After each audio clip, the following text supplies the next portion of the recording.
Pain ripped through Zara's abdomen like a knife twisting deeper with every breath. She clutched the silk bed sheets of the Jade Palace, sweat dripping down her temples, her vision blurring at the edges. The contractions came faster now, violent, merciless, tearing her body apart from the inside. "Min-ho!" she screamed, but her voice barely carried past the bedroom door. No answer. The mansion stretched around her like a golden tomb, marble floors gleaming under crystal chandeliers, koi ponds shimmering in moonlight, silk curtains billowing in the night breeze. Beautiful, cold, empty. She reached for her phone with trembling fingers. 12 missed calls, 0 responses. Another contraction slammed into her. She gasped, doubling over, her water breaking across expensive sheets that cost more than most people's rent. Panic clawed at her throat. Something was wrong. The babies weren't supposed to come for another 2 weeks. "Please," she whispered to no one. "Please don't let them die." Footsteps echoed in the hallway, finally. But they weren't Min-ho's. A guard appeared in the doorway, stone-faced, uncomfortable. He looked at her like she was a problem to solve, not a woman in labor. "Mrs. Kang needs hospital," he said into his radio. "Now." The ride to the hospital blurred into fragments. Sirens wailing, nurses shouting, surgical lights blinding her as they wheeled her into the operating room. Emergency C-section. Twins in distress. Heart rates dropping. She begged the surgeon through tears. "Save them, please. Save my babies." Then darkness swallowed her whole. When Zara woke, the room smelled like antiseptic and failure. Her body felt hollow. Stitches burned across her abdomen. Monitors beeped steadily beside her bed. 2 tiny cribs stood near the window. Her breath caught. They were alive. Kenji and Keisha, barely 5 pounds each, wrapped in hospital blankets, their tiny chests rising and falling with fragile determination. Tears streamed down her face as she reached toward them, but her arms felt too heavy to lift. A nurse smiled gently. "You did well, Mrs. Kang. They're fighters." "Where's my husband?" Zara whispered. The nurse's smile faltered. "He hasn't arrived yet." 3 days passed in that sterile room. Min-ho never came. On the 4th day, a guard arrived with discharge papers and a car waiting outside. No explanation, no apology, just cold efficiency. They drove her back to the Jade Palace in silence. The mansion glowed warm against the night sky as they pulled up, every window lit, music thumping faintly through the walls. Zara's heart lifted for one foolish moment. "He threw me a welcome home party."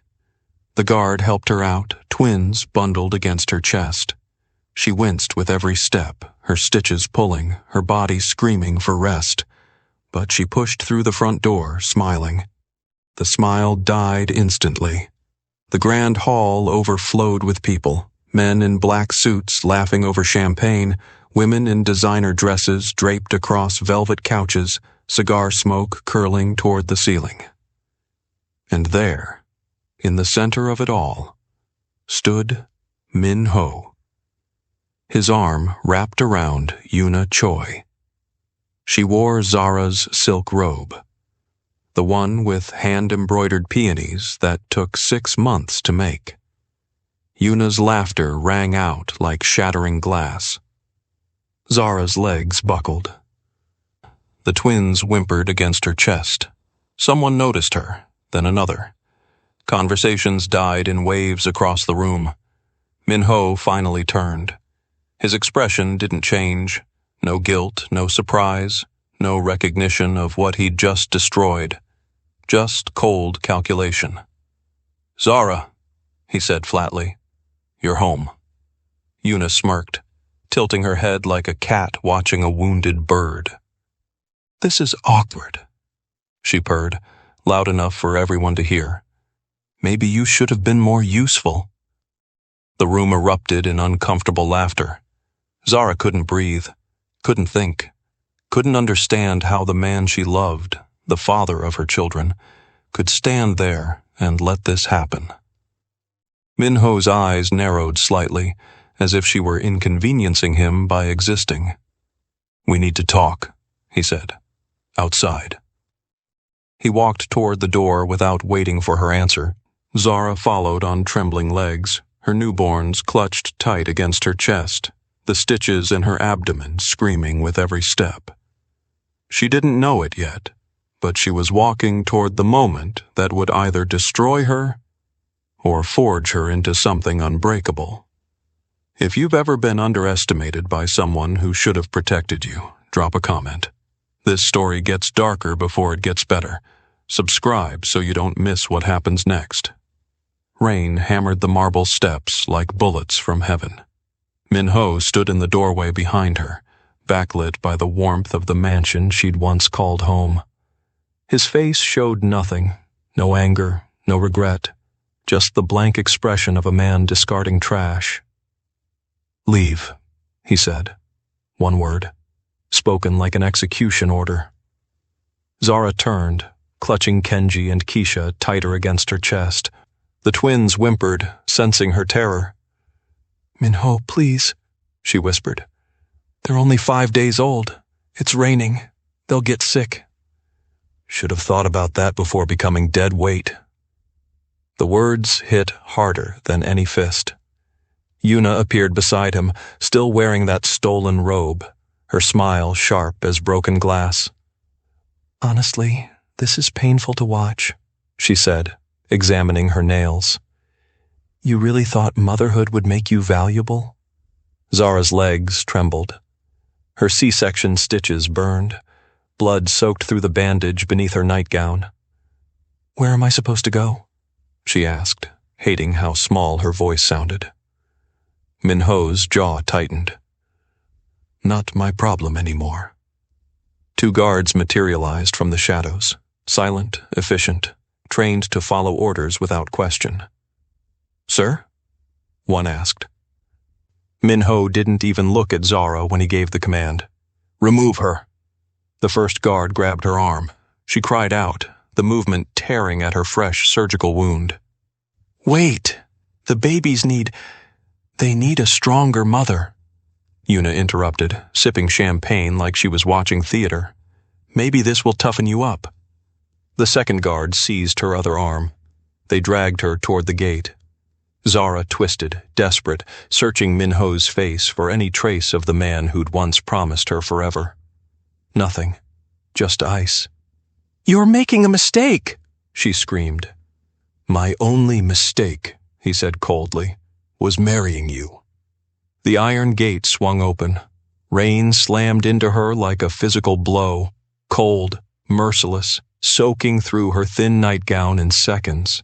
The twins shrieked against the sudden assault of water and wind. "No, please, they're your children." The guards shoved her forward. She stumbled, nearly dropping Keisha. Her bare feet slipped on wet pavement. Pain exploded through her abdomen as stitches pulled. Behind her, the gate clanged shut with terrible finality. Through the bars, she saw Yuna lean into Minho, whispering something that made him smirk. Then they turned and walked back into the light. The door closed.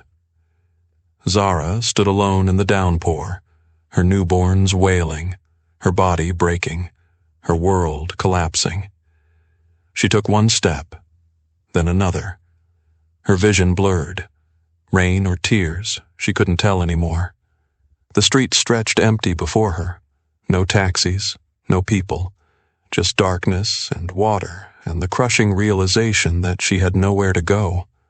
How did I get here? 3 years ago she'd been standing in a charity gala ballroom, and he'd looked at her like she was the only woman alive. Now she was nothing, less than nothing. Her phone buzzed in her pocket. She almost ignored it. What did it matter anymore? But something made her check. Unknown number. 4 words appeared on the screen. I prepared for this. Zara's blood turned to ice. Her hands shook as she opened the message thread. A video file loaded, grainy, dim lighting, but unmistakable. Her mother, Folasad Onyx, who died 3 years ago, who was supposed to be buried in Lagos, who was somehow staring directly into the camera, very much alive. Zara. Her mother's voice came through the tiny speaker, barely audible over the rain. If you're watching this, he's shown his true nature. The twins screamed louder. Zara's knees hit the pavement. I warned you about him. Folasad continued, her tone eerily calm. And because you didn't listen, I took precautions. The video cut to documents, deeds, bank statements, corporate filings, offshore accounts. Her mother's face returned, eyes sharp as blades. He thinks he owns the Jade Palace. He doesn't. A pause that felt like thunder. You do. The screen went black. Zara knelt in the rain, soaked to the bone, bleeding, broken, her babies crying in her arms. But for the first time since walking through that gate, she smiled. What would you do if you discovered your dead mother had been planning your revenge all along? Comment below. And if you're not subscribed yet, do it now. Because what happens next will shock you. Zara woke to the smell of ginger and the sound of rain against cracked windows. Her body ached everywhere. Stitches screaming, muscles frozen, bones feeling like they'd been shattered and poorly reassembled. The twins lay beside her on a thin mattress, wrapped in blankets that smelled like mothballs and mercy. You're awake, a soft voice said. Zara turned her head slowly. An elderly woman sat in the corner, silver hair pulled into a neat bun, weathered hands folded in her lap, eyes carrying the weight of someone who'd survived too much to be shocked by anything. Where am I? Zara's voice cracked. My home. Little Soul tenement, 3rd floor. The woman stood, joints creaking. I'm Halmoni Kim. Found you collapsed in the alley behind the noodle shop. Thought you were dead at first. Zara's memory returned in fragments.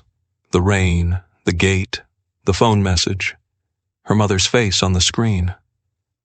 How long was I out? 6 hours. You had fever. Infection starting. Halmoni poured tea from a chipped pot. Gave you antibiotics. Not hospital grade, but better than dying in the street. The room was tiny, peeling wallpaper, flickering fluorescent light, a hot plate in the corner, laundry hanging from a wire stretched across the ceiling. Poverty wrapped in dignity. Everything Minho's world wasn't. Halmoni handed her the tea. Drink. Then tell me why a woman with newborns ends up bleeding in my alley. Zara's hands shook as she took the cup. Where would she even start? Her phone buzzed on the floor beside the mattress. The video. She'd only watched 30 seconds before collapsing. I need to see something, Zara whispered. Halmoni nodded, settling back into her chair with the patience of someone who understood survival required silence sometimes. Zara pressed play. Her mother's face filled the screen again, older than Zara remembered, but unmistakable. Regal, calculating, alive. Minho married you because he thought you were alone, Folasad said, vulnerable, easy to control. He researched your background and found nothing, because I made sure of it. Documents flashed across the screen, corporate registrations, property deeds, bank transfers, shell companies with names Zara had never heard. The Jade Palace, Folasad continued, registered under Onyx Sovereign Holdings. The cars, leased through my network. Kang Global's seed funding. My investment, structured so he'd never know. Zara's breath caught. Every asset he thinks he owns, the mansion, the accounts, the business empire, it's all mine. Which means, my daughter, it's all yours. The screen shifted to a legal document. Primary beneficiary, Zara Folasad Onyx. Her mother leaned closer to the camera. He will throw you away. Men like him always do. But when he does, you'll have something he never expected. A pause. The power to take everything back. The video ended. Zara sat frozen, tea forgotten in her hands. Halmoni watched her carefully. That looked important. My mother, Zara whispered. She's been dead for 3 years. Except she's not. Ah. Halmoni sipped her own tea. The best ghosts are the living ones. Zara looked down at her sleeping twins. Kenji's tiny fist curled near his mouth, Keisha's chest rising and falling with fragile trust. They deserved safety. They deserved justice. They deserved a mother who fought back. Something shifted inside her. Grief crystallizing into something colder, sharper, more dangerous. Min-ho thought he'd destroyed her. He had no idea what he'd just unleashed. Have you ever realized someone's cruelty was actually the push you needed to become unstoppable? Drop your story below and subscribe, because Zara's about to learn exactly how deep her mother's plan goes. Zara couldn't sleep. The twins rested peacefully beside her, but her mind raced through the documents her mother had left behind, each file a puzzle piece revealing a picture she'd been too blind to see. Halmoni had gone to bed hours ago, leaving Zara with her phone, a flickering lamp, and the truth. She opened the first folder, Folasad Onyx, Origin File.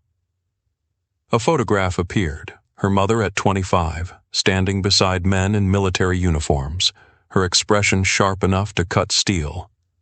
The caption read, Princess Folasad Ademola, Nigerian Royal Defense Council, 1995. Zara's hands trembled. She'd known her mother came from royalty, but the full story had always been kept vague, sanitized, safe.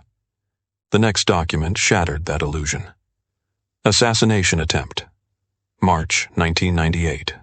Rebel forces had stormed her mother's family compound, demanding the royal treasury.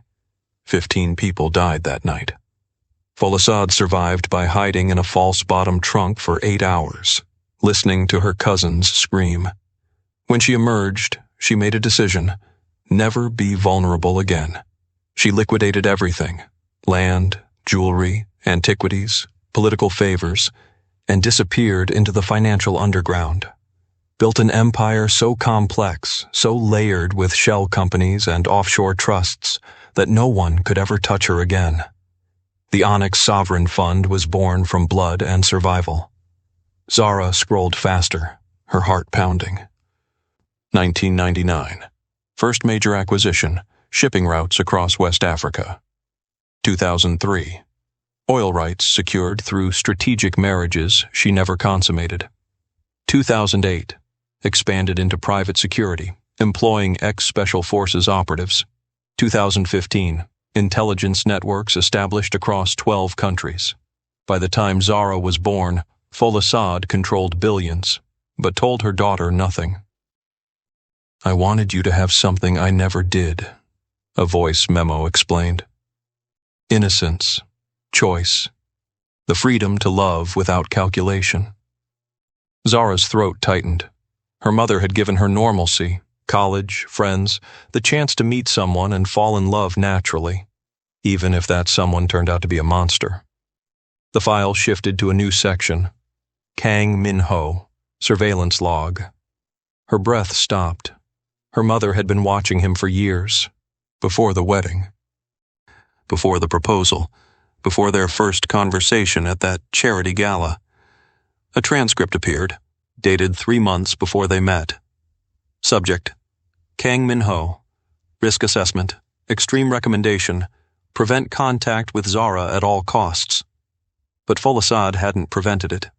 She'd done something far more calculating. Another memo played. If Zara chooses him despite my warnings, I'll let her. but I'll also build a trap so perfect, so invisible, that when he inevitably betrays her, she'll own everything he thinks he built.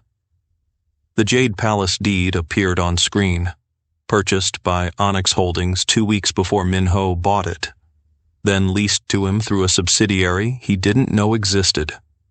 Kang Global's funding? Folasad's investment, structured through 14 shell companies so he'd never trace it back. His luxury cars? Leased. His offshore accounts? Co-signed by an entity he'd never heard of, one that could freeze them with a single phone call. Zara scrolled through page after page of evidence. Money laundering routes, trafficking ledgers, extortion payments, bribes to government officials. Min-ho wasn't just cruel, he was criminal, and her mother had documented everything. A final video loaded, Folasad in a dark suit, sitting in what looked like a lawyer's office. When you're ready to fight, call this number. Her name is Regina Steele. She's been preparing your case for 3 years. A phone number appeared on screen. Zara's finger hovered over it. What if she wasn't strong enough? What if Min-ho destroyed her before she could... Her phone rang. Unknown number. Her heart slammed against her ribs. She answered. A woman's voice. Cold, professional, merciless. Zara Onyx? Yes. My name is Regina Steele. Your mother hired me in 2022. I've been waiting for your call. Zara's voice shook. How did you know I'd... Because men like Kang Min-ho always show their true nature. The only question was when. A pause. Are you ready to fight back? The twins stirred beside her. Zara looked at their tiny faces, innocent, trusting, depending entirely on her to protect them. She thought of Min-ho's cold eyes, Yuna's mocking laughter, the rain hammering her skin as she was thrown into the street. Yes, Zara whispered, then louder. Yes. When someone underestimates you, they hand you the element of surprise. Subscribe, because what Zara's about to unleash will leave you speechless. The safe house didn't look like a fortress. From the outside, it resembled an abandoned warehouse in the industrial district. Rusted metal siding, broken windows, graffiti-tagged walls. Inside, military-grade security, steel-reinforced doors, bulletproof glass, surveillance monitors covering every angle, armed guards positioned at strategic points. Regina Steele stood in the center of it all, reviewing documents on a massive table covered in evidence. She looked exactly like her voice sounded. Sharp suit, silver hair pulled back severely, eyes that missed nothing. Sit, she said without looking up. Zara hesitated in the doorway, still wearing Halmoni's borrowed clothes, the twins sleeping in a carrier strapped to her chest. Regina finally glanced up. Her expression softened for exactly 2 seconds. They're beautiful. Now sit. We have work to do. Zara obeyed. Regina spread photographs across the table. The Jade Palace, Kang Global Headquarters, Min-ho with known criminals, offshore account statements, trafficking routes highlighted in red. Your mother spent 3 years building this case. Every transaction traced, every crime documented, every witness identified. Regina's finger tapped one photo. Min-ho thinks he's untouchable. We're going to prove otherwise. How? Zara's voice sounded small in the vast space. 3-phase attack, legal warfare, public exposure, custody war. Regina pulled up a digital timeline. Phase 1, eviction. You own the Jade Palace. We serve him papers tomorrow. Zara's eyes widened. Tomorrow? But I'm not ready. You'll never feel ready. That's not how war works. Movement in the shadows. A figure stepped forward, tall, broad-shouldered, silent as death itself. This is Kofi, Regina said. Your mother's head of security. From this moment forward, he doesn't leave your side. Kofi nodded once, his expression unreadable. Phase 2, Regina continued. We expose his criminal empire, media, law enforcement, international agencies. By the time his reputation collapses, his allies will abandon him. And phase 3? Regina's smile turned predatory. We take your children back permanently, full custody, supervised visitation only, if the judge allows it at all. Zara looked at the evidence spread before her. Years of planning, millions in resources, a level of strategic thinking she couldn't comprehend. What if I'm not strong enough? She whispered. Regina leaned across the table, her gaze burning. Strength isn't loud, Zara. It's not dramatic. It's not revenge fantasies or angry outbursts. She tapped the documents. Strength is this: patience, preparation, precision. Kofi spoke for the first time, his voice deep and certain. Your mother survived an assassination, built an empire from nothing, raised you alone while running a multi-billion-dollar operation. He paused. You're her daughter. Strength is already in your blood. Zara felt something shift inside her, fear transforming into focus. When do we start? Regina's smile sharpened. We already have. She turned a monitor toward Zara. Security footage showed Min Ho in his office, on the phone, angry. The audio crackled to life. I don't care what it takes. Declare her mentally unfit. Get those twins away from her permanently. They're my insurance policy and I'm not losing them. Zara's blood turned to ice. He was planning to take her babies. Regina shut off the monitor. Now you know what you're really fighting. Would you fight for your children against impossible odds? Comment your answer. And subscribe, because this war is about to explode. Agent V looked like every other corporate drone in Neo Seoul. Black blazer, sensible heels, hair pulled into a forgettable bun, the kind of woman executives glanced past without really seeing. Perfect camouflage. She stepped into Kang Global's glass tower at exactly 8:47 a.m., carrying a leather briefcase and an employee ID that had cost Folasad $50,000 to forge. New girl in accounting, the security guard noted, barely looking up. First day, V said with a nervous smile. Hope I don't mess up. He waved her through. Too easy. By 9:15, she'd planted her first surveillance device, a microphone disguised as a USB port behind Min Ho's executive assistant's desk. By 10:30, 3 more. One in the conference room, one in the break room where lieutenants gossiped, one in the parking garage where real deals happened. By noon, she'd hacked into the internal server. By 2 p.m., she had access to everything: financial records, encrypted communications, shipping manifests for merchandise that wasn't merchandise at all. Her earpiece crackled. Regina's voice. Status? I'm in, V whispered, pretending to organize files. You were right. Security is theatrical, not functional. They're arrogant. Good. Find the offshore accounts. Folasad wants transaction records going back 5 years. V's fingers flew across her hidden tablet. On it. That's when she found the email. Sent from Min Ho's private server to an encrypted address.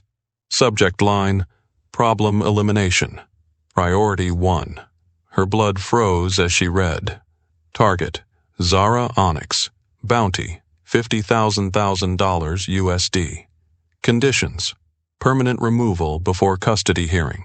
Bonus, 10 melon for proof of elimination. Note, make it look accidental. No traces back to Kang Global. Attached, Zara's photo, her last known location, the twins' birth dates. V's hand shook as she forwarded the file to Regina. 30 seconds later, her earpiece exploded with Regina's controlled fury. Get out! Now! We're moving Zara immediately. Wait, there's more. V scrolled frantically. He's got 5 different contractors bidding. They're planning... VE, out. She grabbed her bag and stood, pulse hammering. Too late. Min Ho's office door opened. He stepped into the hallway with his consigliere, both in expensive suits, both radiating predatory confidence.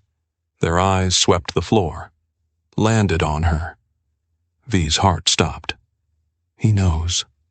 But Minho just nodded dismissively and kept walking toward the elevator. She exhaled slowly, legs trembling. Close. Too close. She made it to the stairwell, descended 12 floors, and exited through the service entrance. A black SUV waited. Kofi opened the door. "Regina says there's a hit on Zara." $50 million bounty, V confirmed, sliding inside. Multiple contractors. He wants her dead before court. Kofi's jaw tightened. Then we move her tonight. Where? Somewhere he'll never think to look. The SUV peeled away from the curb. Behind them, Kang Global Tower rose against the skyline, a monument to stolen power, built on lies, hiding monsters in tailored suits. But now, every word Minho spoke was being recorded, every transaction tracked, every crime documented. He thought he was hunting Zara. He didn't realize he was already caught in a trap 3 years in the making. $50 million to kill someone. That's not business. That's desperation. The invitation arrived on cream-colored cardstock, delivered by a courier who looked too expensive to be making deliveries. Zara stared at the embossed lettering. Let's talk. For the sake of the twins. The Jade Palace. 8 p.m. tomorrow. Come alone. M. Regina read it over her shoulder, her expression grim. It's a trap. Obviously. Zara set the card down, surprised by how steady her hands were. What kind of trap? Best case? He tries to manipulate you into signing away custody. Worst case? Regina's eyes darkened. He doesn't let you leave. Kofi appeared in the doorway, arms crossed. You're not going. Actually, Zara said slowly, an idea crystallizing. I am. Both of them stared at her. Have you lost your mind? Regina snapped. There's a $50 million bounty on your head, and you want to walk into his house? My house, Zara corrected. Legally mine, which means I have every right to be there. That's not... Let him think he's winning. Zara's voice grew stronger. Let him think I'm desperate enough to negotiate, scared enough to give in. Regina's eyes narrowed, studying her. What are you thinking? You said we need him to expose himself, right? Get him on record saying something incriminating? Yes, but we already have... Not enough. Zara picked up the invitation again. You have financial crimes, trafficking evidence. But nothing showing he's an unfit father, nothing proving he sees the twins as assets, not children. Regina's expression shifted. You want to wear a wire. I want him to confess, on tape, in his own words. Zara met her gaze. Give me the tools, and I'll get you everything you need. Silence stretched between them. Kofi broke it. I'll be in the house, hidden. If anything goes wrong, nothing will go wrong, Zara said, trying to sound confident. Because he thinks I'm broken, weak, easy to intimidate. Regina studied her for a long moment, then pulled out her phone. V? We need full surveillance setup. Audio, video, panic button. Tomorrow night. She hung up and looked at Zara with something that might have been respect. You're scared, Regina observed. But you're doing it anyway. That's actual courage. I'm terrified, Zara admitted. But my mother survived an assassination, built an empire from ashes. The least I can do is sit through one dinner. He's dangerous, Zara. So am I. He just doesn't know it yet. Regina almost smiled. Folasad would be proud. That night, Zara practiced in front of the mirror, keeping her face neutral, her voice small, her body language defeated. She rehearsed responses, anticipated his manipulations, prepared for his threats. The twins slept peacefully in their cribs, unaware their mother was about to walk into the lion's den. Zara kissed their foreheads gently. Mommy's going to make sure you're safe, she whispered. No matter what it takes. Her phone buzzed. Regina. Wire arrives at dawn. We'll prep you all day. Don't eat anything he offers. Don't drink anything. Trust nothing." Zara replied, "Understood." One more message appeared. "And Zara, if this works, we'll have everything we need to destroy him." She looked at her reflection, no longer the woman who'd been thrown into the rain. Someone harder, sharper, more dangerous. Min-ho wanted to negotiate? Fine. She'd give him exactly what he deserved. Walking into your enemy's trap on purpose. That's either brilliant or insane. Which do you think? Comment below and subscribe because tomorrow's dinner changes everything. The Jade Palace dining room looked like something from a nightmare dressed as a dream. Crystal chandeliers cast golden light across marble floors. Silk curtains billowed in the evening breeze. The table, imported Italian oak, held 2 place settings, expensive wine, and the ghost of every meal Zara had eaten there as a wife. Min-ho sat at the head, already on his second glass, his tie loosened, his expression almost pleasant. Like this was normal. Like he hadn't destroyed her 2 weeks ago. Zara stepped inside wearing a simple black dress, her hair pulled back, her face carefully neutral. The wire taped between her shoulder blades felt like it was burning through her skin. "You came," he said, surprised. "You said it was about the twins." She sat across from him, hands folded in her lap. "So, talk." He poured her wine, a vintage that cost more than most people's monthly rent. She didn't touch it. Min-ho noticed, smiled. "Still don't trust me? Should I?" He leaned back, studying her. "You look different, thinner, tired." A pause. "Motherhood doesn't suit you." Every word felt like a test. Zara kept her voice small. "Why did you invite me here, Min-ho?" "Because, despite everything, you're still the mother of my children." He swirled his wine. "And I'm willing to be reasonable." "Reasonable how?" "Joint custody, financial support. You keep a small apartment. I keep the twins most of the time." He said it like he was offering her a gift. "See? I'm not the monster you think I am." Zara's nails dug into her palms. "You threw me out 5 days after surgery, into the rain, with newborns. I was angry." He shrugged. "You have to understand, Yuna offered something you couldn't. Connections, status, a partner who understands this life." "And what did I offer?" The question hung in the air. Min-ho took another long drink, and Zara saw it, the moment alcohol loosened his control. "Honestly, you were easy." He laughed, bitter and sharp. "Beautiful, yes. Kind, definitely. But mostly, you were controllable. No family, no money. No power." He met her eyes. "I married you because you needed me. That's leverage. That's security." Zara's heart pounded, but she kept her face blank. "So it was never about love." "Love?" He snorted. "Love is for people who can afford weakness. I built an empire. I needed a wife who wouldn't ask questions, wouldn't interfere, wouldn't threaten what I created. The twins are assets," he interrupted, leaning forward. "You think I care about diaper changes and lullabies? They're heirs, extensions of my legacy, tools for alliances."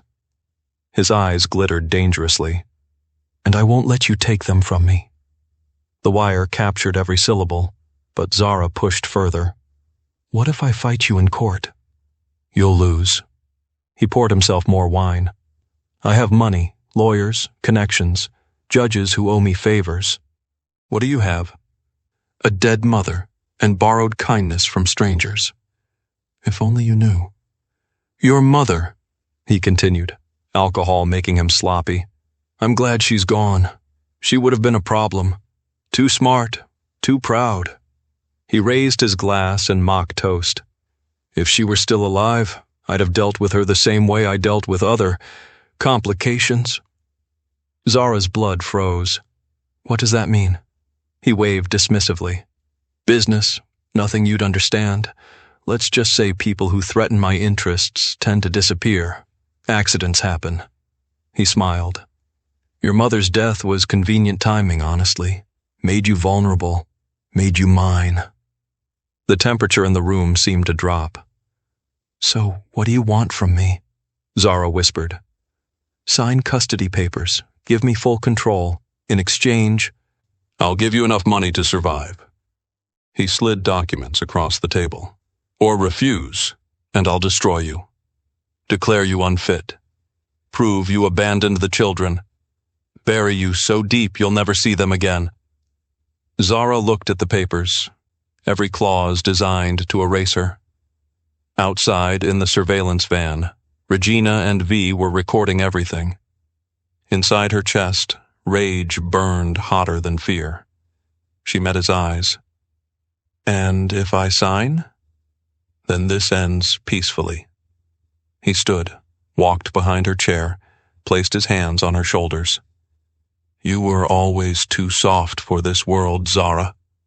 Let me protect the twins from your weakness. His grip tightened. For one terrifying moment, she wondered if he'd let her leave at all.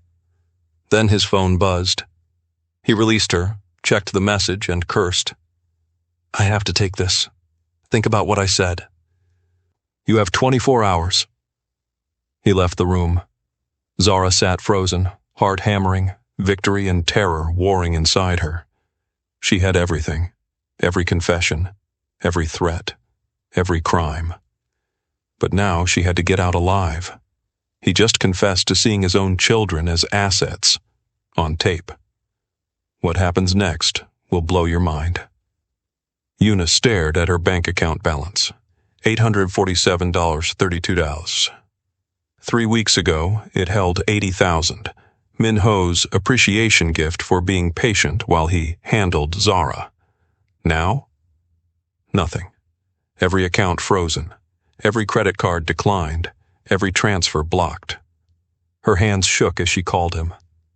Min Ho? What's happening? My accounts? Not now. His voice was ice. I have bigger problems than your shopping habits. But you promised. Click. He hung up. Una stood in the Jade Palace bedroom, the one she'd claimed as hers after Zara was thrown out, staring at designer dresses she could no longer afford, jewelry she'd have to pawn, a life evaporating like steam. She'd gambled everything on Min Ho's power. And now? His empire was collapsing. The news reports were everywhere. Kang Global under investigation for money laundering. Offshore accounts frozen. International trafficking allegations. Una's phone buzzed. Unknown number. She answered. Hello? Una Choi? A woman's voice, cold, professional. Who is this? Someone offering you a choice. Cooperate with the investigation and you walk away clean. Refuse and you go down with him. Una's pulse spiked. I don't know what you're... You helped him hide assets, signed documents, witnessed transfers. You're either a witness or an accomplice. A pause. Which would you prefer? Silence. Una's mind raced. Min Ho had used her, promised her status, security, a future, given her nothing but danger and debt. What do you want? She finally asked. Everything you know. Names, dates, accounts, deals. And if I talk? Immunity, protection, a fresh start far from here. Una looked around the bedroom, gilded cage she'd been stupid enough to want. I want it in writing, she said. And I want money, enough to disappear. The woman almost laughed. You really think you have leverage? I know where he keeps the real books, the ones even his lawyers don't know about. Una's voice steadied. So yes, I have leverage. 30 minutes later, She sat in a secure location with Regina and a legal team. She told them everything. But then, a miscalculation. "I want to speak to Zara," Una said suddenly. "Before I sign anything." Regina frowned. "Why?" "Because I need her to know I'm not the villain here. Min-ho is. I was just sleeping with her husband while she recovered from surgery?" Regina's voice could cut steel. "Mocking her while wearing her clothes? Helping throw her into the street?" Una's face flushed. "I made mistakes, but I can help fix them." "You want redemption?" Regina slid papers across the table. "Sign these. Testify. Then disappear forever. That's the only deal you get." Una hesitated. Then her phone buzzed. "Min-ho, if you talk to anyone, I'll make sure you regret it. Your family, your future, everything." Her blood went cold. She looked at Regina. "I need witness protection, full security, new identity." "Then sign." Una picked up the pen. But before she could write her name, she made one final demand. "When the twins are older, I want them to know I tried to make it right." Her voice cracked. "I want them to know I'm sorry." Regina's expression didn't soften. "They won't care. You helped destroy their mother when she was most vulnerable. Sorry doesn't fix that." The words hit harder than Una expected. She signed anyway, because survival mattered more than redemption, and Min-ho's empire was burning, with or without her. Loyalty ends where self-preservation begins. Think Una deserves a second chance? Comment below. Club Sovereign glowed like a beacon of excess above the Neo-Seoul skyline. Champagne fountains, LED pillars pulsing with electric blue, private lounges where politicians and criminals pretended they were different species. Min-ho stood at the center of it all, surrounded by allies who were already calculating exit strategies. "To survival!" he shouted, raising his glass. The crowd echoed half-heartedly. They'd seen the news, heard the whispers, watched his fortress crack. Agent V circulated through the party wearing a server's uniform, her hidden camera capturing everything. Min-ho grew drunker, louder, angrier. "They think they can take me down?" He laughed bitterly. "I built this. Every connection in this room, I made it happen." His consigliere tried to pull him aside. "Sir, perhaps we should—" "No." Min-ho shoved him away. "Everyone needs to hear this. Zara thinks she's won. She's nothing. A weak, pathetic woman who couldn't handle real power." The crowd shifted uncomfortably. That's when Chief Adebayo arrived. The oil tycoon cut through the crowd like a knife, his presence commanding immediate attention. Behind him, security guards flanked a woman Min-ho hadn't seen in 3 years, a woman who was supposed to be dead, Folasade Onyx. The room went silent. Min-ho's face drained of color. That's impossible." Folasade smiled, regal, terrifying, victorious. "Hello, Min-ho. We need to discuss your debt." "Debt?" He laughed, but it sounded hollow. "I don't owe you anything. You're dead." "Clearly not." She gestured around the room. "Everything you see? Everything you think you built? I funded it. Through shell companies, subsidiaries, offshore accounts you never questioned." Her voice dropped to a whisper everyone heard. "You never owned anything. You were just borrowing my power." Gasps rippled through the crowd. "That's a lie." Min-ho's voice cracked. "This is my empire. I built Kang Global from nothing." Chief Adebayo spoke calmly. "Your seed funding came from Onyx Sovereign Holdings in 2019. $600 million USD. Would you like me to show the contracts?" Cameras flashed. Min-ho's allies stepped back, distancing themselves. He grabbed a champagne bottle, drank straight from it. Fine. You want to destroy me? You think I care? Those twins, Kenji and Keisha, they're mine. My insurance policy. My leverage. My assets. The words echoed across the rooftop. V's camera captured everything. Social media exploded in real time. Did he just call his own children assets? This man is unhinged. Who sees their babies as leverage? Minho didn't notice. He was too far gone. You think I wanted to be a father? I wanted heirs, extensions of my bloodline, tools for alliances. He pointed at Folasad. And you, if you'd stayed dead, none of this would have happened. Security moved in, but Minho wasn't finished. I'll get them back, he screamed as guards grabbed him. I'll take them from Zara. I'll make sure she never sees them again. They're mine. My property. The feed cut as he was dragged away. But the damage was done. 50 million views by morning. International headlines by noon. Career politicians deleting photos with him. Business partners issuing statements. His empire, already cracking, shattered completely.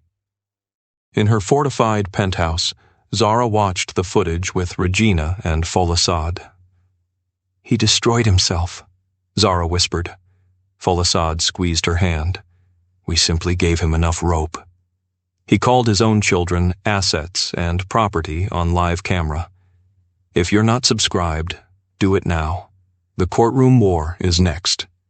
Glass exploded inward at 2:47 a.m.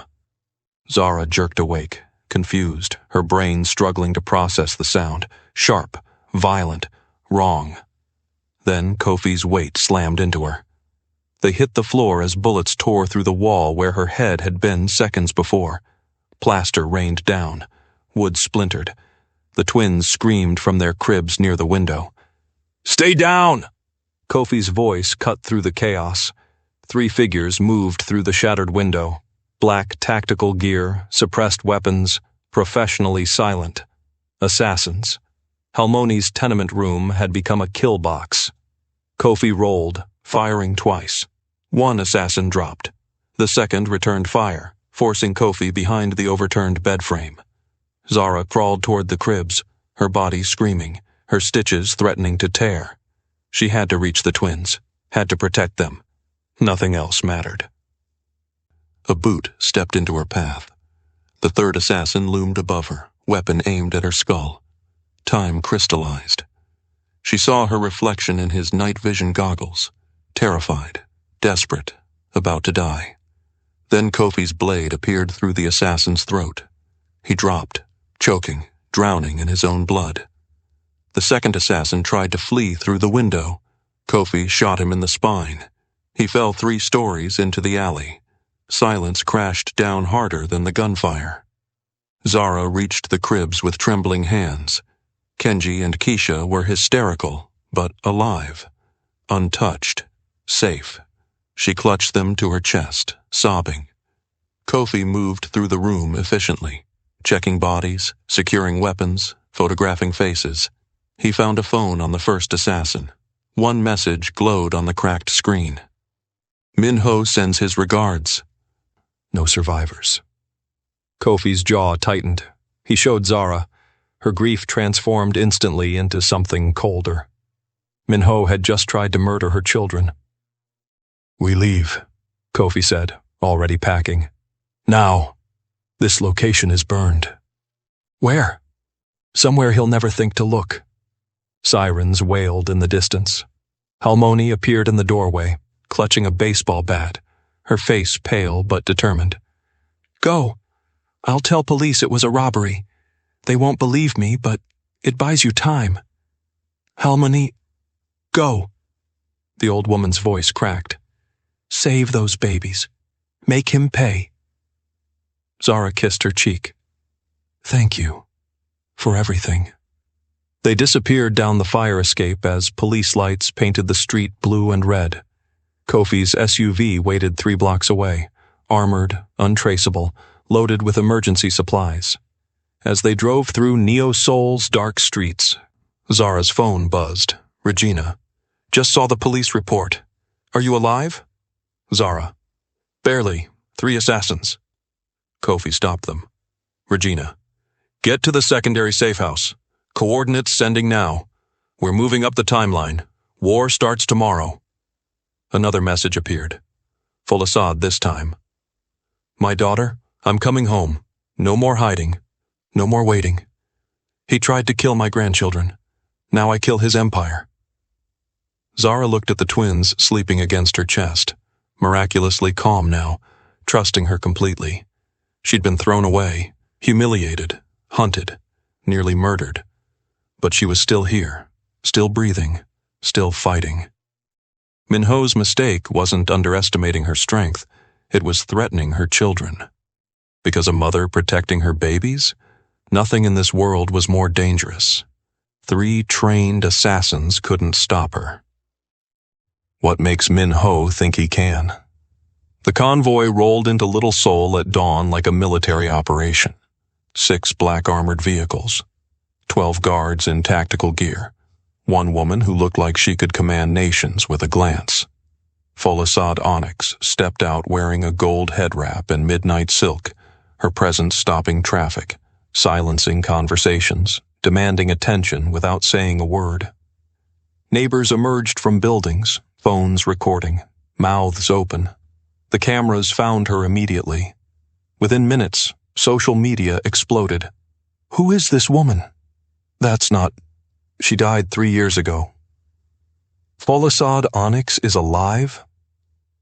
Reporters materialized from nowhere, shouting questions. Full Assad ignored them all, walking directly to the fortified building where Zara waited. The door opened. For the first time in 3 years, mother and daughter stood face to face. Zara had imagined this moment differently, dramatic, emotional, full of explanations and apologies. Instead, Full Assad simply opened her arms. Zara fell into them, clutching her mother like she was drowning, like the last 3 years of grief and confusion and abandonment could be healed by this single embrace. I'm sorry, Full Assad whispered, for making you think I was gone, for letting you suffer, but I had to disappear to protect you from what was coming. He tried to kill the twins, Zara choked out. Last night, 3 assassins. If Kofi hadn't... I know. Full Assad's voice turned to ice. And now, he learns what happens when you threaten my family. She pulled back, studying Zara's face, the exhaustion, the fear, the new hardness in her eyes. You're different, Full Assad observed. I had to be. Good. She touched Zara's cheek gently. Soft women survive by becoming steel. You're ready now. The twins began crying from the next room. Full Assad's entire demeanor shifted, from warrior queen to grandmother in a heartbeat. She lifted Kenji carefully, tears streaming down her face. My grandson. My beautiful boy.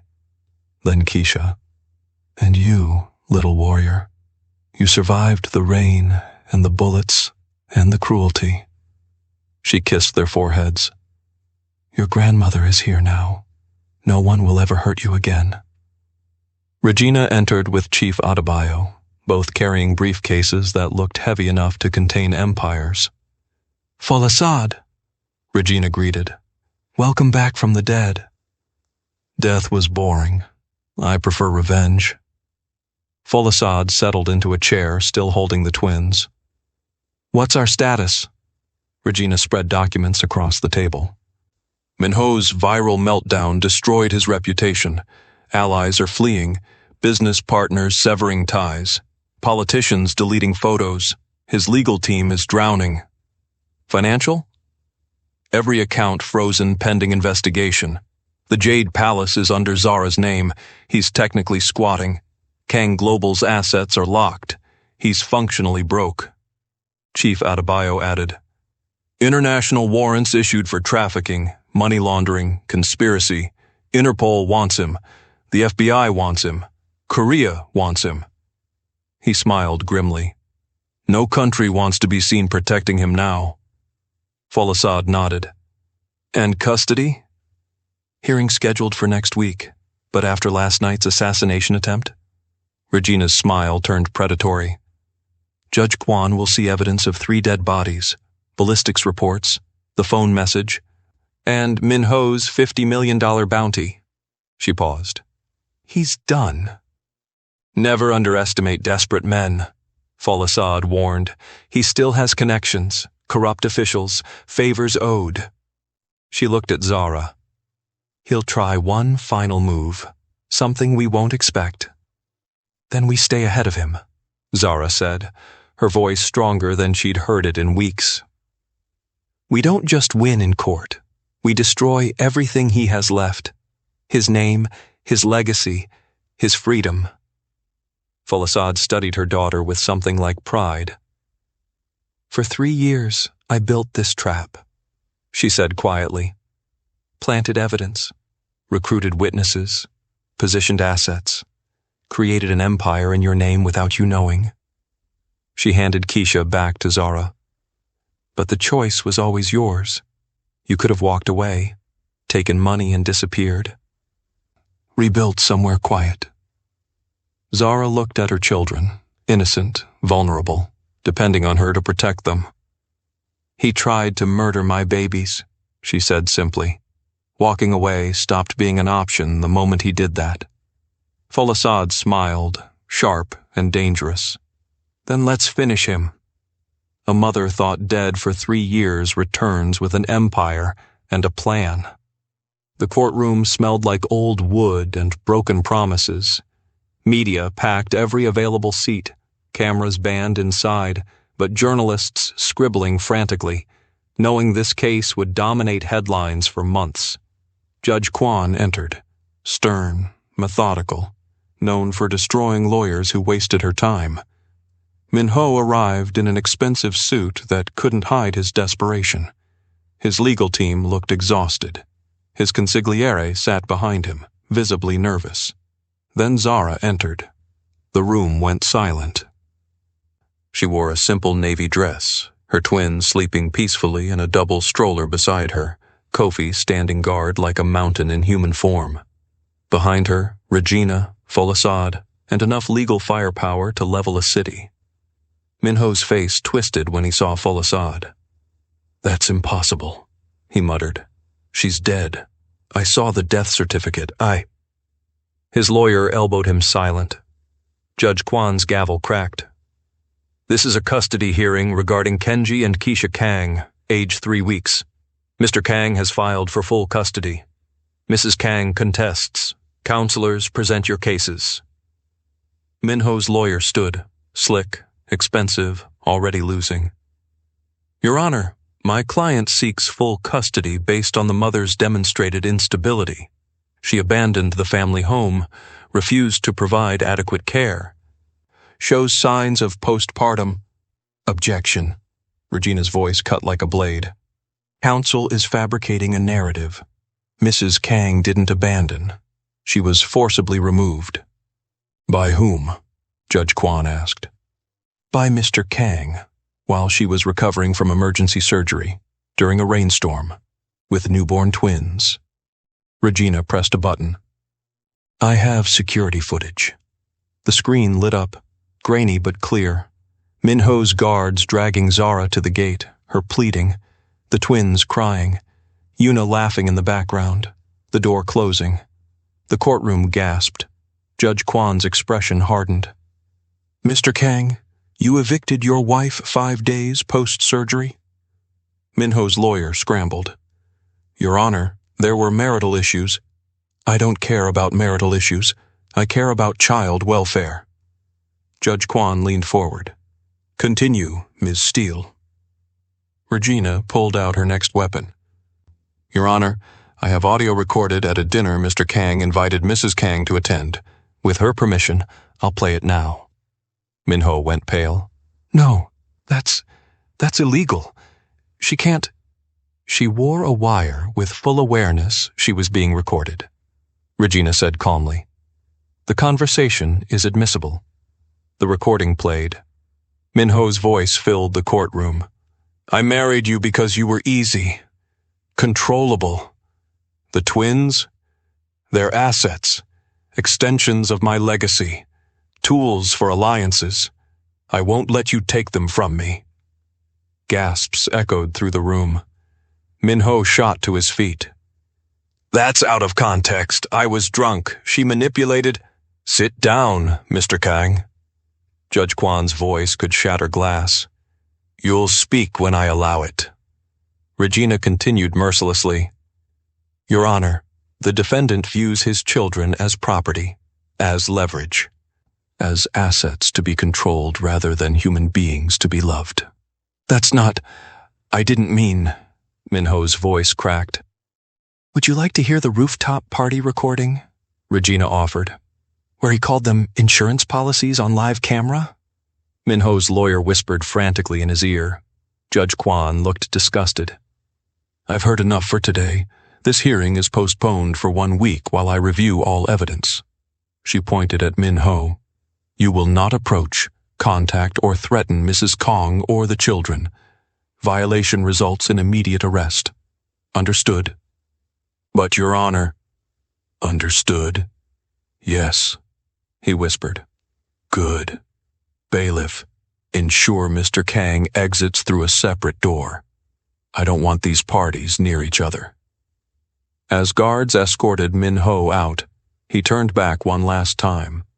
His eyes found Zara, full of rage, desperation, and something that looked like genuine surprise. He'd truly believed he would win. She met his gaze steadily, then mouthed 2 words. "You're finished." He called his babies assets in front of a judge. Do you think he has any chance now?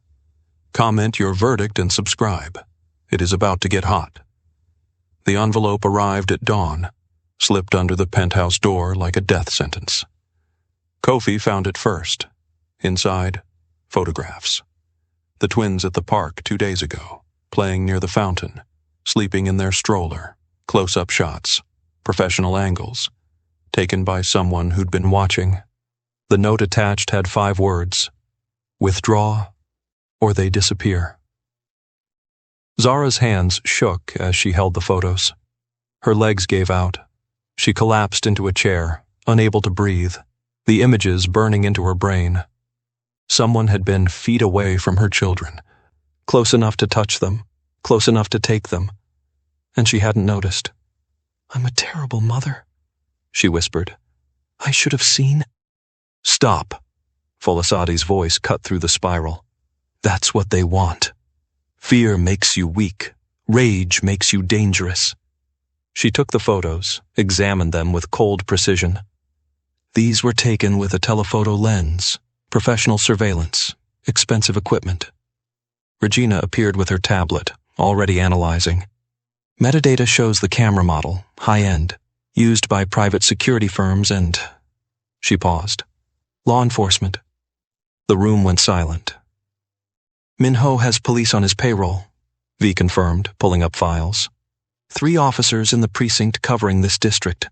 All 3 received cash deposits last week totaling $200,000. Kofi's expression turned lethal. "Give me names." "Not yet." Regina held up a hand. "We go after cops without proof. We lose everything. But if we can trace these photos back to them—" She smiled coldly.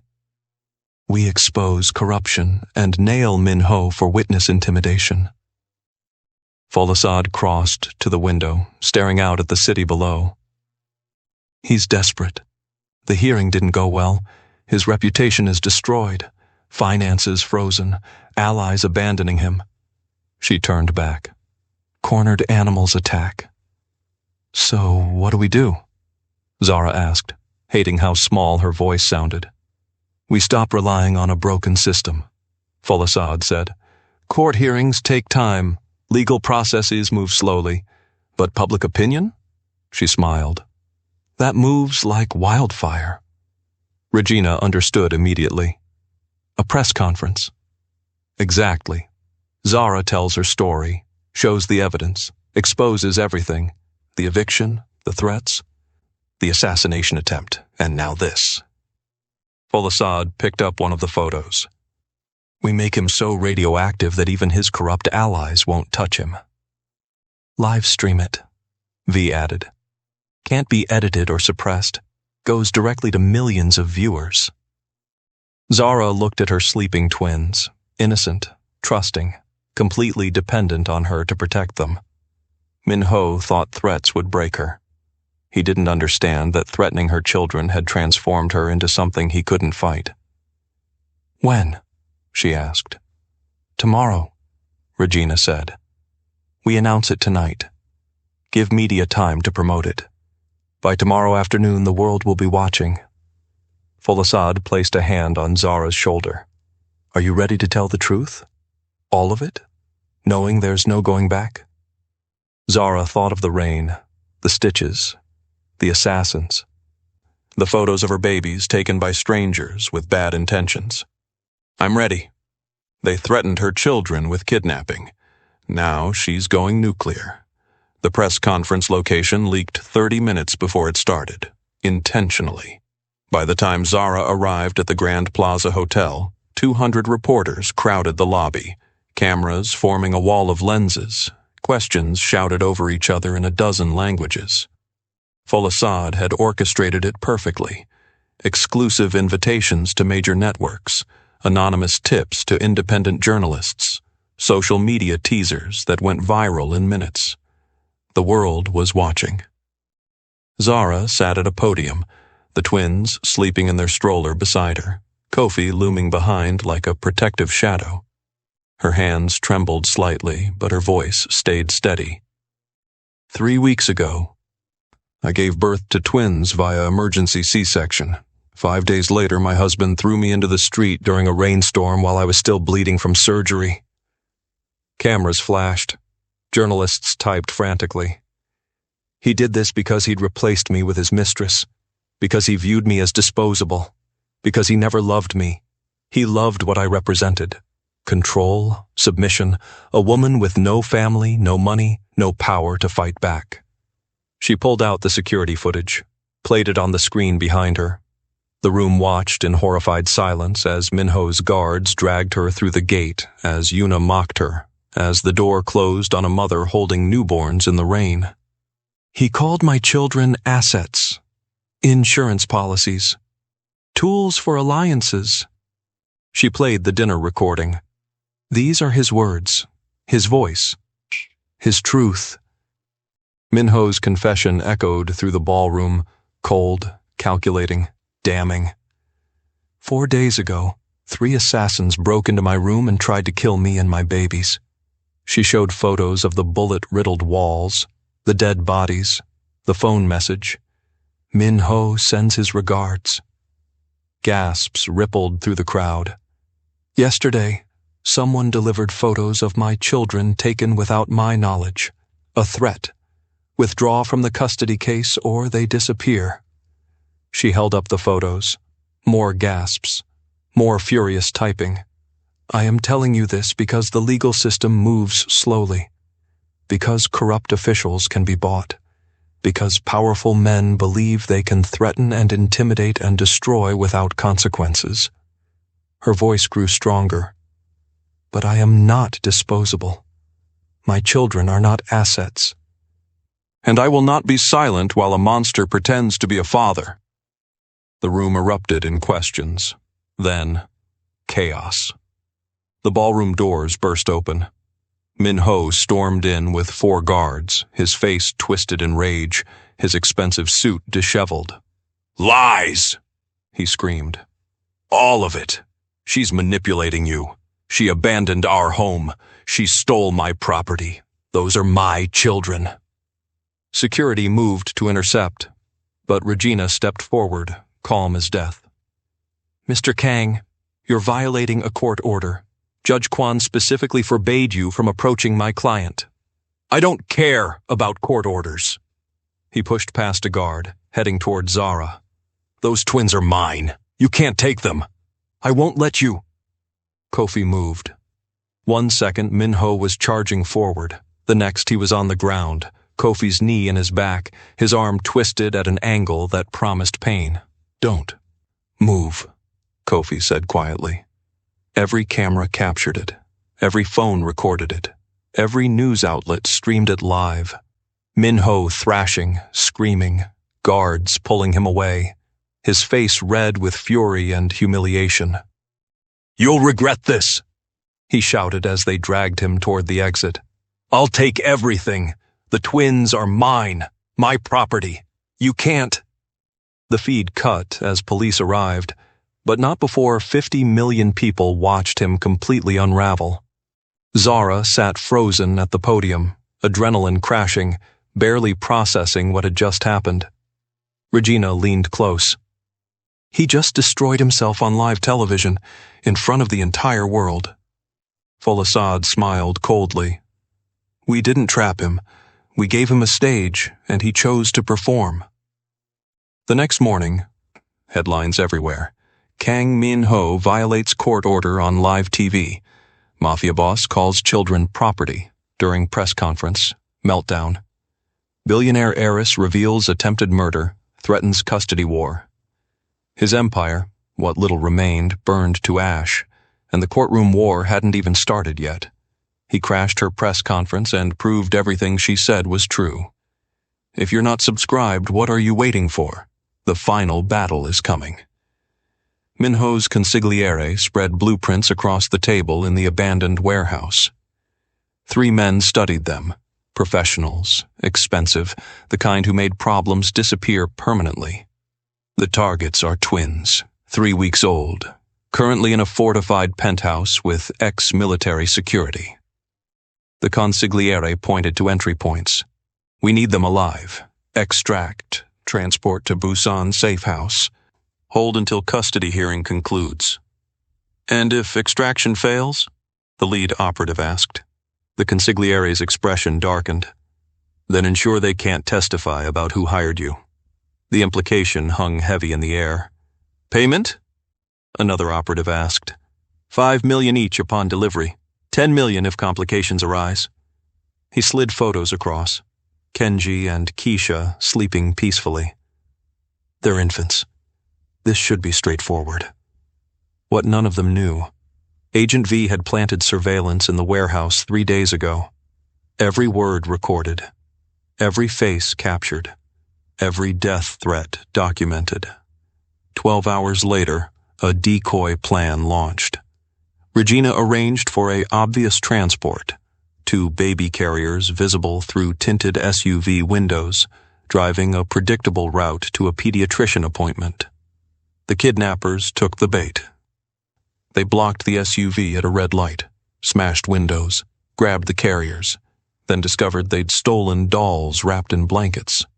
Police swarmed from every direction. 30 officers, SWAT teams, news helicopters overhead.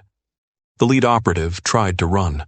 Kofi tackled him personally, driving him into the pavement with enough force to crack ribs. "You're under arrest for conspiracy to kidnap, attempted child abduction, and..." The officer checked his notes. "Conspiracy to commit murder." "I want a lawyer," the operative gasped. "You'll get one, right after you tell us who hired you." Silence. Then the youngest operative, barely 25, terrified, facing life in prison, broke. "Kang Min-ho, he paid us. He said if we couldn't get the twins out clean, we should eliminate them." Tears streamed down his face.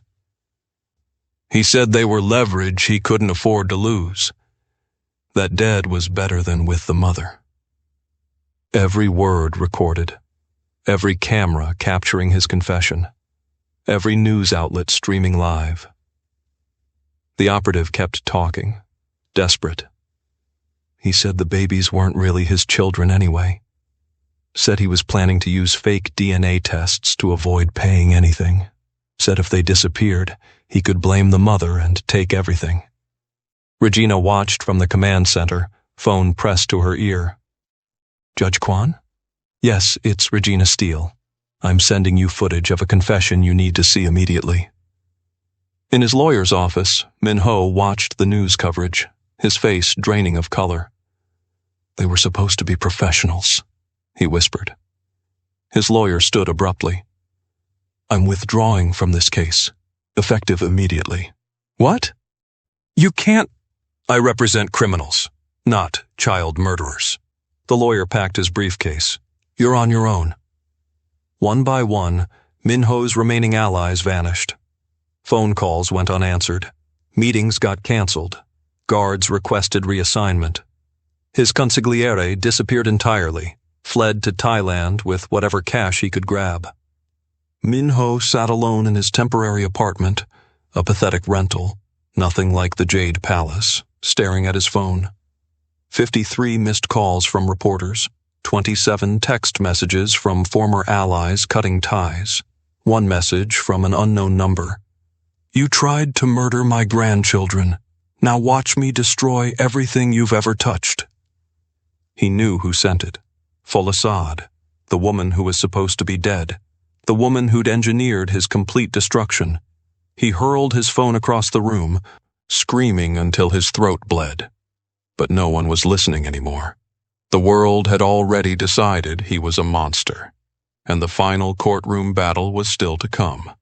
He ordered his own children eliminated rather than lose control of them. Think there's any redemption left? Comment below and subscribe. The final verdict is next. Something felt wrong. Zara noticed it first. A guard who stood too close to windows, who asked too many questions about schedules, who disappeared during shift changes. His name was Dai Jung. Quiet, efficient, hired 2 weeks ago through Folasad's security company. But his eyes tracked the twins with an intensity that made her skin crawl. She mentioned it to Kofi. He investigated immediately. What he found made his blood boil. Bank transfers from an offshore account, $200,000, deposited in 3 installments, encrypted messages to a burner phone, photos of the penthouse layout sent to an unknown recipient. Daejung was feeding Minho intelligence. Kofi didn't confront him immediately. Instead, he fed false information, fake schedules, decoy locations, manufactured vulnerabilities. Then he waited. That night, Daejung made his move. He disabled a security camera, thinking no one noticed. Sent a text. Targets alone in nursery. Window accessible from fire escape. Move now. 3 minutes later, armed men appeared on the fire escape. They found Kofi waiting with a shotgun. Wrong room, he said, and fired. They scattered. One wasn't fast enough. Kofi's shot caught him in the leg. He collapsed, screaming. Police arrived within minutes. Inside the penthouse, Kofi dragged Daejung into the main room by his collar. Folasad sat calmly in an armchair, sipping tea like she was hosting a book club. Daejung, such a disappointment. The guard's face went pale. I can explain. You were paid to betray my family, to endanger my grandchildren. Her voice could freeze blood. There's nothing to explain. Minho promised me $2 million and asylum in Thailand. Daejung's composure cracked. You don't understand. He has connections everywhere. He said he'd kill my family if I didn't help. I had no choice. Everyone has choices, Folasad said softly. You chose money over children's lives. Regina appeared with police officers. Daejung Park, you're under arrest for conspiracy, espionage, and attempted child endangerment. As they handcuffed him, Daejung made one final desperate play. Wait, I have information. Minho told me things, plans, secrets. He looked at Regina frantically. He's planning to use fake DNA tests in court, claiming the twins aren't his so he doesn't have to pay child support or accept custody responsibility. Regina raised an eyebrow. We already knew that. It's in the kidnapper's confession. No, there's more. Daejung was babbling now. He's been hiding assets in his mother's name, accounts in Seoul, properties in Jeju Island, cash reserves he thinks nobody knows about. I have account numbers, locations, everything. Regina glanced at Folasad. Folasad nodded slightly. Write it all down, Regina said. Every detail, every account, every property. And maybe You'll get protective custody instead of general population." Dae-jung nearly collapsed with relief. As police led him away, Zara emerged from the nursery where she'd been holding the twins through the entire confrontation. "How many more?" she asked quietly. "How many more people has he corrupted? How many more attacks do we survive before—" "No more," Folasad interrupted. "The custody hearing is in 3 days. After that?" Her smile turned predatory. "He goes to prison. Permanently." Kofi secured the penthouse, triple-checking every entrance, every window, every possible vulnerability. But they all knew the truth. The most dangerous moment wasn't the attacks they could see.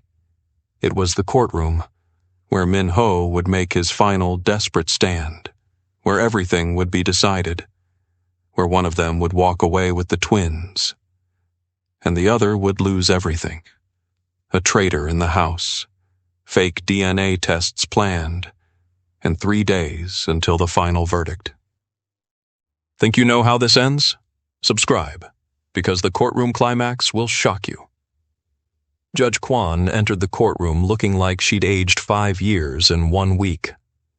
"This," she said without preamble, "is the most disturbing custody case I've handled in 23 years on the bench." The gallery was packed. Journalists, activists, curious citizens, and security preventing Min-ho's remaining allies from causing disruption. Min-ho sat alone at his table. No lawyer, no support. Just a man who'd burned every bridge watching the ashes blow away. He'd defended himself, filed his own motions, prepared his own arguments. Desperation made him dangerous. Zara sat across the aisle with Regina, Folasad, and an army of evidence that could sink a fleet. The twins slept peacefully in their stroller, unaware they were the center of an international spectacle. "Mr. Kang," Judge Kwan began, "you filed a motion claiming you're not the biological father of these children. Is that correct?" "Yes, Your Honor." His voice was hoarse. "I demand DNA testing. If they're not mine, I shouldn't be responsible for—" "We've already conducted DNA testing," Regina interrupted smoothly. "Court ordered.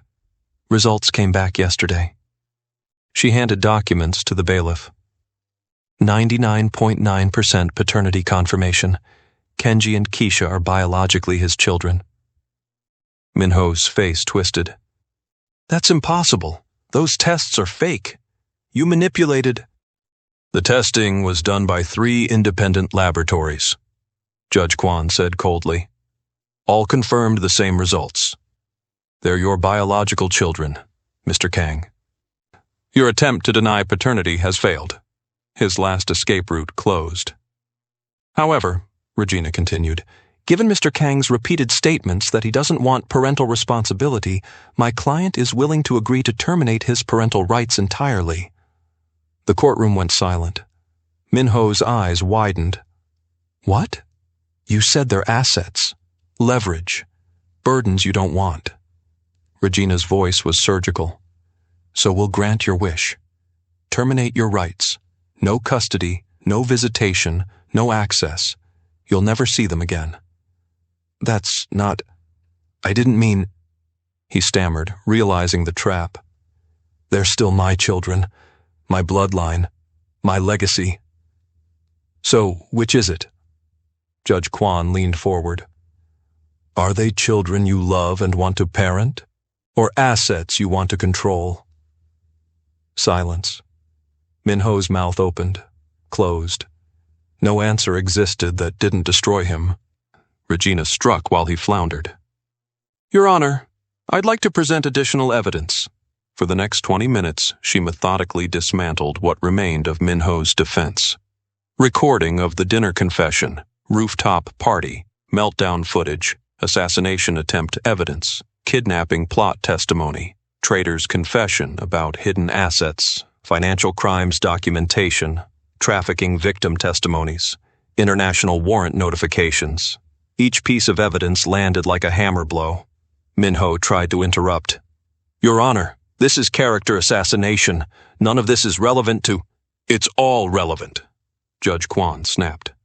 You called your children assets, threw their mother into the street days after surgery, placed a $50 million bounty on her head, attempted kidnapping, planned murder, corrupted my courtroom with threats and violence. She stood, her expression granite. I've heard enough. This court finds Kang Min-ho unfit for parental custody under any circumstances. Full legal and physical custody is awarded to Zara Onyx. Supervised visitation is denied. Restraining order is extended to 500 meters minimum distance. Violation will result in immediate arrest and imprisonment. Min-ho shot to his feet. No, you can't do this. They're mine. I have rights. I'm their father. You were their father, Judge Kwan corrected icily. But fathers protect their children. Fathers sacrifice for them. Fathers love them. She gathered her papers. You saw them as property, and in this courtroom, that makes you nothing. Guards approached as Min-ho's rage exploded. This is corruption, bribery. She bought you. All of you, he pointed at Zara. You think you've won? I'll appeal. I'll fight this forever. Those children will never be safe from me. Mr. Kang, Judge Kwan interrupted, her voice quiet and deadly. I'm also forwarding this case to the prosecutor's office. You'll be facing criminal charges for attempted murder, conspiracy, child endangerment, and about 40 other violations. She smiled without warmth. You won't be appealing anything.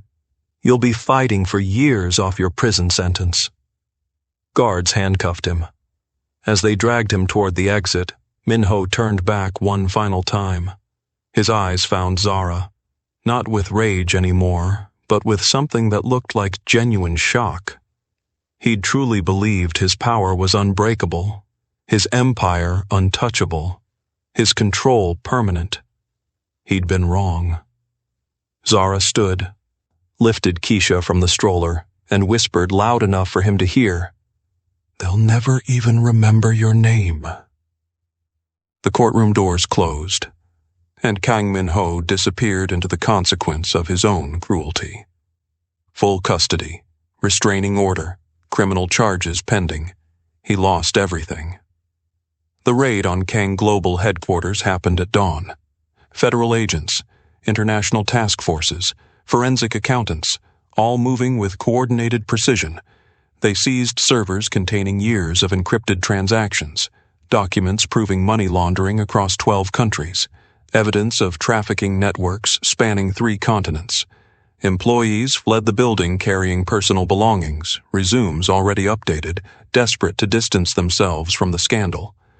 Within hours, Kang Global's stock became worthless. Partners terminated contracts, banks foreclosed on properties. The entire empire, built on lies, corruption, and stolen power, collapsed like a house of cards in a hurricane. Yuna Choi watched the news from a small apartment in Singapore, her immunity deal secured, her identity changed, her conscience never quite clean. She'd testified against Min-ho, provided evidence, saved herself. But late at night she still saw Zara's face in the rain, holding newborns, begging for mercy. Some stains don't wash away. Min-ho's allies fell like dominoes. 3 corrupt police officers arrested for accepting bribes and facilitating kidnapping attempts. His consigliere caught at Incheon Airport, trying to board a flight to Bangkok, arrested, extradited, currently negotiating a plea deal. 7 corporate partners indicted for conspiracy and fraud. 2 politicians resigned before investigations could destroy their careers. His mother, who'd hidden assets in her name, faced tax evasion charges and asset seizure. Everyone who'd enabled him, protected him, profited from him, now scrambled to save themselves. Chief Adebayo held a press conference outside Kang Global's empty headquarters. The Onyx Sovereign Fund has partnered with international law enforcement to dismantle criminal networks across 3 continents. This investigation represents years of careful planning, strategic positioning, and patience. Reporters shouted questions. What happens to Min-ho's victims? Falasad Onyx has established a victim compensation fund, $100 million initially, with more resources allocated as needed. Every person harmed by Kang Global's operations will receive support, counseling, and restitution. Where is Kang Min-ho now? Awaiting trial in maximum security detention. His legal team has indicated he'll plead not guilty to all charges. Chief Adebayo smiled grimly. The trial is expected to last 6 months. Conviction is virtually certain. And Zara Onyx? Mrs. Onyx is focusing on her children and building something meaningful from this tragedy. She'll make a statement when she's ready. That night, Zara stood in the Jade Palace, legally hers now, fully transferred, every document signed. But it felt wrong, tainted. Too many bad memories soaked into the marble and silk. I want to sell it, she told Falasad. Use the money for something that matters. Her mother smiled. I was hoping you'd say that. The Phoenix Sanctuary, Zara said quietly. A real one. Safe housing. Legal support. Counseling. Protection for women escaping situations like mine. Not like yours, Falasad corrected gently. Worse than yours. Women without billionaire mothers, without resources, without hope. Zara looked at her twins, sleeping peacefully in their cribs, safe now, protected, loved. Then we give them what I had. We give them a chance to rise. The next morning, headlines announced, Zara Onyx sells Jade Palace for $45 million funds directed to Women's Empowerment Sanctuary. From victim to victor, the Phoenix rises. And in a maximum security cell, Min-ho read the news, realizing he'd lost more than custody. He'd lost the narrative, the legacy, the last shred of dignity. Zara had taken everything and turned it into something beautiful. He built an empire on cruelty. She's building one on compassion. 6 months later, the old embassy building gleamed under morning sunlight, completely renovated. Bulletproof windows, steel-reinforced doors, bright murals painted by survivors covering walls that once held diplomatic secrets. The grand opening of the Phoenix Sanctuary drew hundreds, activists, donors, journalists, and most importantly, women who needed refuge. Zara stood at the entrance, the twins playing nearby with Halmoni, Kofi standing guard with the quiet vigilance that never quite relaxed. Falasad stood beside her daughter, regal in traditional Nigerian attire, her presence commanding respect without demanding it. Ready? She asked softly. Zara took a deep breath. Ready. They walked inside together. The main hall held survivors, 20 women currently in residence, more arriving weekly, some fleeing domestic violence, others escaping trafficking.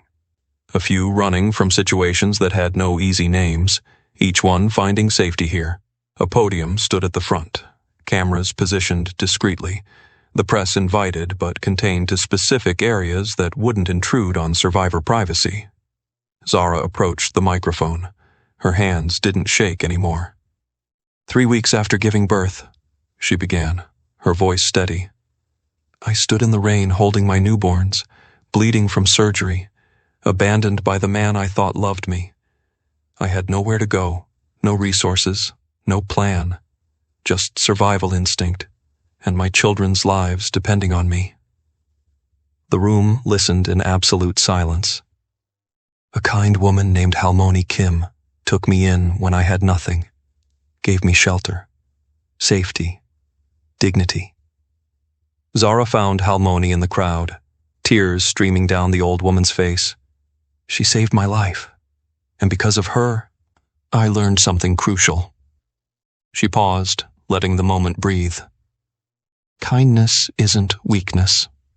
Gentleness isn't fragility. The ability to love after being destroyed isn't naivety. It's the most powerful force that exists. Survivors nodded, some crying, others holding each other. The Phoenix Sanctuary exists because I survived. But more importantly, it exists because survival isn't enough. Her voice grew stronger. "We don't just want women to escape danger. We want them to thrive, to rebuild, to rise so high that the people who tried to break them can't even see them anymore." Applause erupted. Zara raised a hand gently.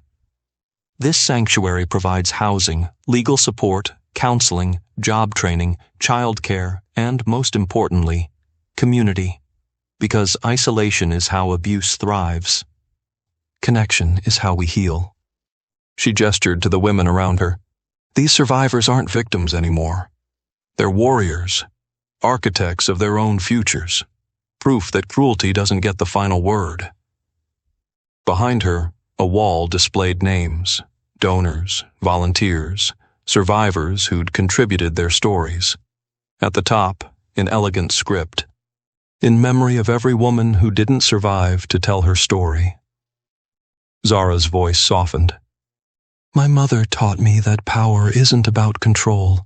It's about creating space for others to be powerful too."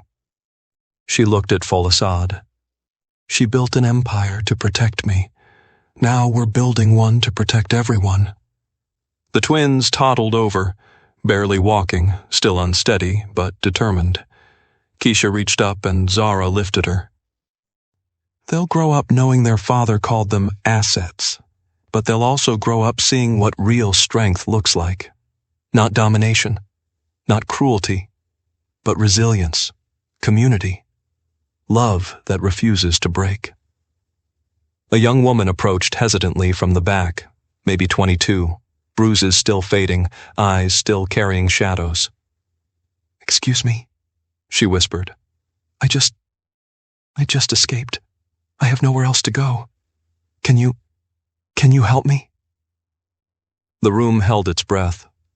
Zara stepped down from the podium, still holding Keisha, and took the woman's hand. "You're safe now," she said gently. "What's your name?" "Naledi," the woman whispered. "Naledi." Zara smiled. "Welcome home. We rise together." Staff members immediately surrounded Naledi with care. Blankets, tea, paperwork for legal protection, a private room already prepared. The cameras captured it all. By evening, the footage had 40 million views. By morning, donation pledges exceeded $10 million. By the end of the week, 12 more women had arrived seeking sanctuary. The phoenix wasn't just rising, it was spreading. That night, Zara stood on the sanctuary's rooftop, the twins finally asleep, the city glowing below. Her phone buzzed. "Regina, Minho's trial starts next month. He'll probably get 20 years minimum. Thought you'd want to know." Zara stared at the message for a long moment, then replied, "I don't think about him anymore. I'm too busy building something that actually matters." She deleted the thread, looked up at the stars, and whispered to no one and everyone, "They tried to break me. Instead, they taught me how to fly." Below, the sanctuary glowed warm against the darkness, a fortress of hope built from the ashes of cruelty, proof that the gentlest souls, when cornered, become the most dangerous warriors, and that a woman protecting what she loves, nothing in this world is more powerful. She was thrown away like trash. She built an empire for the broken. This is what rising looks like. If this story moved you, share it. Others need to see this.